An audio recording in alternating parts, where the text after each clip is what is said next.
Today I'm speaking with guitarist Craig Goldy, whose new band, Resurrection Kings, is releasing their debut self-titled album on Frontiers Records.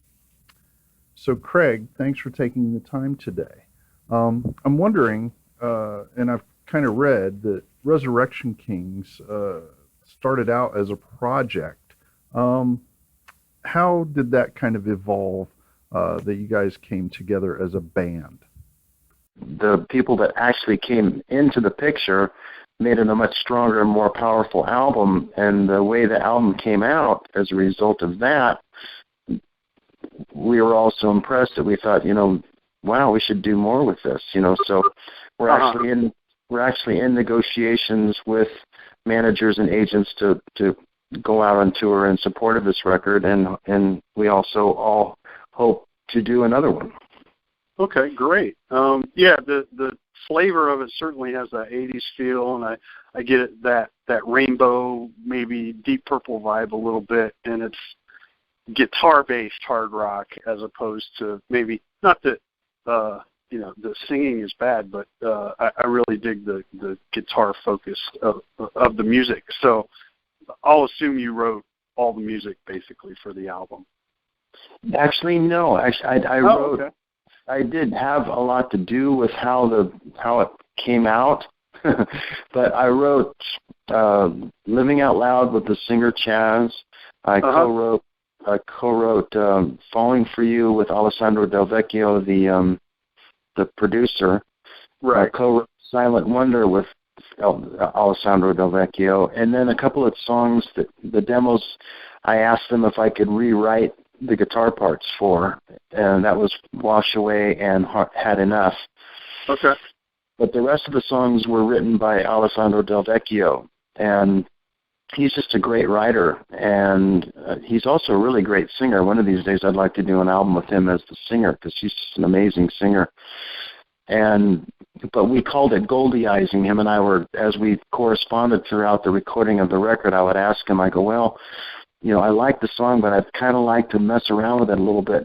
And he goes, yeah, go for it. So I really got a chance to kind of stretch my wings and do stuff to the songs that, and add stuff that wasn't there to give it that kind of, to give it more of a Ritchie Blackmore, Eddie Van, like a between a Ritchie Blackmore, Eddie Van Halen, John Sykes kind of mixture, so because I like that kind of mixture. Not a lot of bands have that, where there's dark, tough, nasty, and sexy, all mixed together, Yeah. And so I got to do that. It works for me, so, yeah. Hey, most fans have, their favorite songs, so, my current favorite from the album is "Path of Love." Can you talk about that? I mean, the riff is, like you said, it's kind of dirty and nasty and just really enticing. Yeah, that was another song that was actually written by Alessandro, and but I was able to kind of give it that the way I played it. I tried to make it sound real kind of sexy, nasty, sleazy kind of way, because those types of riffs can be very rigid if they're played, generically, and it can come off generically. And so he really, I just love that guy, Alessandro. He was just like, go for it, man. Just do your thing. And then, and if there was something that he didn't like, he would let me know. And, 99.9% of the time, he was just like, love it. Let's do it. Let's keep going, And so I love that song, yeah. But I was able to kind of stretch my wings a little bit with the way to play that riff. It was just asking for it, to be just sleazy and nasty. Awesome. What song are you most proud of on the album? Well, there's a few. I mean, "Living Out Loud," and "Falling for You." I'm actually, I can draw like a photograph, and I can paint. And so that song, there's the ballad,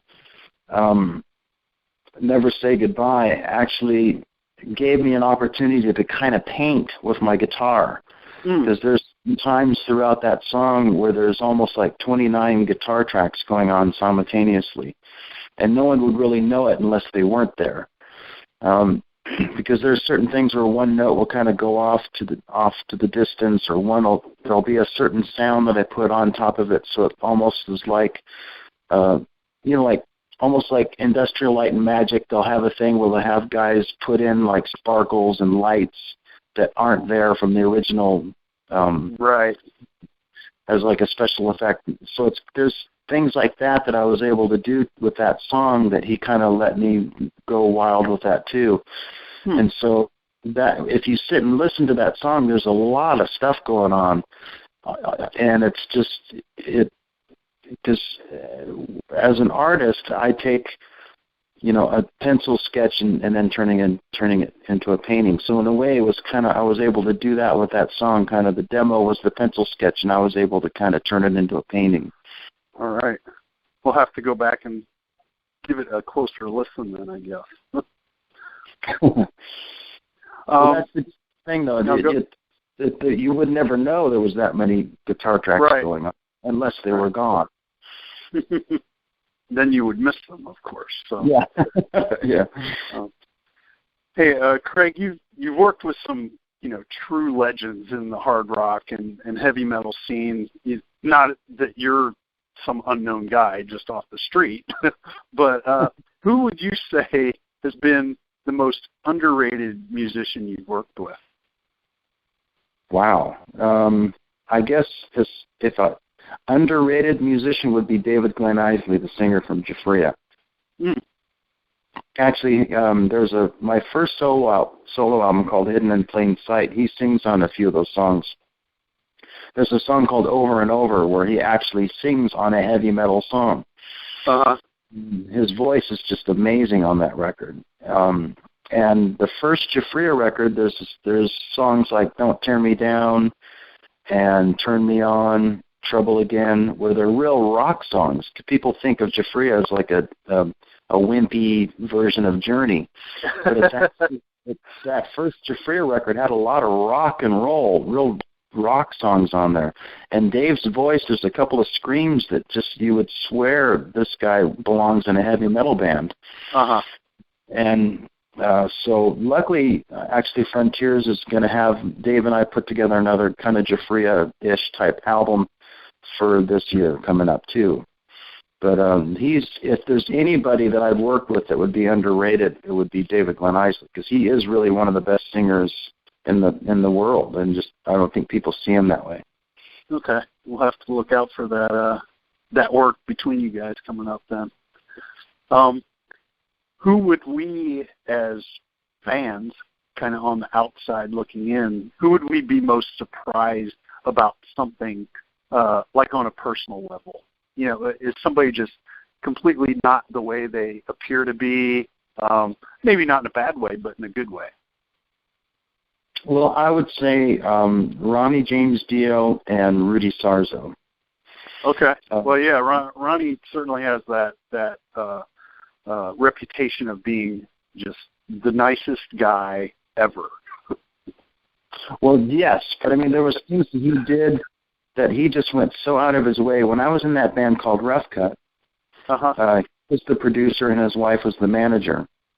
And I was living at one of the band members' house, and I bought a can of tuna and made myself a tuna fish sandwich. And the other guy came back and was screaming and yelling, swore up and down that was his can of tuna, and that fit, he threw a fit, and that fit was heard around the world, and I didn't say a word. Next thing I know, I look outside the window and I could swear I see Ronnie's car pulling up. And there, all of a sudden, there's Ronnie and Wendy with 2 bags of groceries in each can, walking up the steps, and they had to use their foot to knock on the door because they didn't have a free arm. I opened up the door. They slammed the 4 bags of groceries on the table. They say, "These are for Craig. Leave them alone." They turned around and walked away. That was during the recording of Holy Diver. I mean, over a can of tuna for me. Right smack dab in the middle of recording Holy Diver. I think, I mean, and there's tons of things that he did like that, that just, everybody knows what a nice guy he is, but I mean, that was just above and beyond.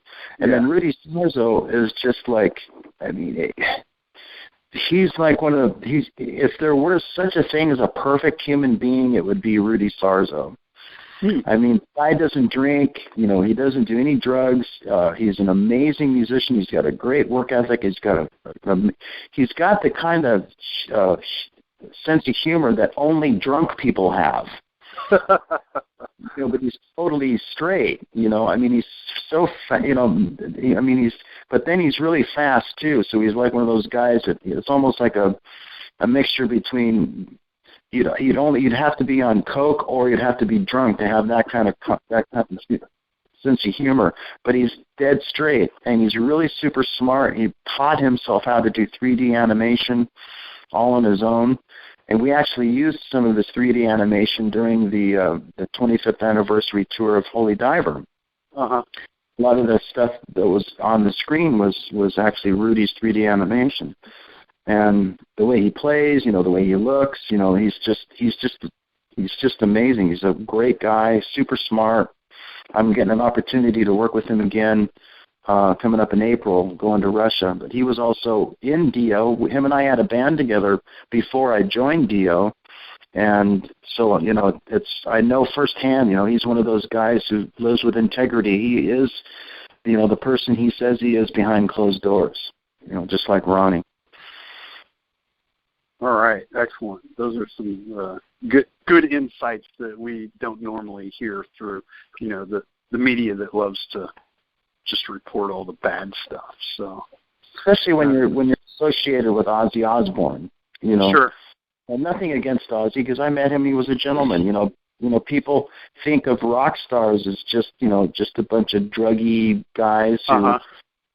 Are lazy and don't want to really work hard for good money, which is actually the exact opposite. We work very hard, and like me, I mean, a lot of us, we were paid as sidemen. We do, if I had 25 cents for every album I ever wrote and recorded on, I'd be a multimillionaire by now, but I'm not. Well, keep working on it. So we'll try to get the word out to get those album sales up. So how did you get into music in general and metal or hard rock specifically? Well, it was because of Deep Purple. Me too. Yeah, it was. When I was a kid, before I started playing guitar, I would sit in front of the radio and just go in. I was in search mode. I just turn the dial and I'd land on the station. Oh, jazz, that's pretty cool. Yeah. But, after a while I couldn't just sit and listen to jazz all day. So then I would, same thing with blues, same thing with classical, same thing with rock, same thing with R&B. I loved R&B and I loved the Temptations and Four Tops and Ohio Players. I loved Stevie Wonder. There was, B.B. King, Led Zeppelin, there was all these, but I couldn't just listen to one station, and that was it. So Burn came on the radio at a friend of mine's house, and I didn't even know who that was, and I thought, I got to get that album. So I went and got the Burn album, and there it was. Every single, ingredient of music that I loved all rolled into one band, because that was the lineup that I was introduced to first. Was the Burn album. There's Glenn Hughes, sounds like the white Stevie Wonder. There's David Coverdale with the gruff rock bluesy tone. Ian Pace was kind of jazz-based on the drums, and John Lord was classically trained and played, and then Ritchie Blackmore, the eclectic, avant-garde staccato style with that. He had such a great tone on that album. It was just, that was it. And I said, I got to learn how to play guitar like this guy, And that was it. Changed the course of my life. Yep. All right. Awesome. Hey, well, we're coming up on my time allotment. So let me ask you this final question. Like I said in the intro, I write for a website called We Love Metal. So why do you love metal or hard rock? Well, first of all, I love the power. And when you really think about it, a song is either a story you're telling or a conversation you're having with the listener with the musical environment. And the kind of music that I grew up loving, like Deep Purple, Rainbow, and the Sabbath with Ronnie, those were powerful stories. And I mean, those guys Ronnie created a universe inside of a universe. So it was an adventure. It wasn't just music you were listening to. And to me, for a kid like me or a guy like me, that kind of music, I still listen to that stuff to this day because it's powerful, but it's also creative. There's beauty in it. There's times when Black Sabbath, like Lonely Is the Word, there's times when there's beauty, there's hurt, there's pain, there's anger. There's a lot of the Whitesnake stuff. There's sometimes it's just raw and nasty and cool. Other times it's just so clever. Like the keyboard solo for Rat Bat Blue at Deep Purple. It's an experience, and it speaks to every part of what it is that I need as a human being. So I'm not starving for something else other than wanting to be able to create my own kind of music that hopefully someday will hit some kid the way Deep Purple hit me. Excellent. I don't think I've heard a better answer to that question than that. So, all right, Craig, well, thanks again for taking the time and speaking with We Love Metal today. And to the listeners out there, please be sure to check out Resurrection Kings, especially if you like that Whitesnake, Rainbow kind of feel. It's not stuck in the 80s. It's certainly a modern take on it, but really good stuff. So once again, thanks for taking the time. Thank you, Bill. I appreciate it.